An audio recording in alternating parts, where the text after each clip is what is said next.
இன்றைக்கி நம்ம வீட்டில் என்ன மீன் வாங்கியிருக்கோம்னு பார்த்திங்கன்னா கொய் மீன் தாங்க. பாருங்கள், இதுதான் கொய் மீன். எங்கள் ஊர் மீன், எங்கள் கடல் மீன், வங்கக்கடல் மீன். இந்த மீன் முதவுலாம் பெரும்பாலும் சாப்பிட மாட்டாங்க, முள் அதிகமாக இருக்கும் அப்படின்னு. நிறைய கிடைக்கும். இப்போ பார்த்திங்கன்னா கம்மியாக தான் கிடைக்குது. இது 100 ரூபாங்க. எத்தனை மீன் இருக்குது? 2, 4, ஒரு 6 மீன் இருக்குங்க, அவ்வளோதான். இந்த மீன் பேர் ஊடகம்.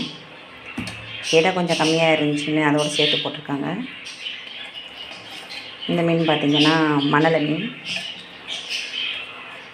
இதுதாங்க இன்றைக்கி நம்ம குழம்பு வைக்க போகிறோம். குழம்பு வச்ச உடனேயே சாப்பிட்டிங்கன்னா சூடாகவே இந்த மீன் அவ்வளோ வாசமாக மணமாக இருக்கும்.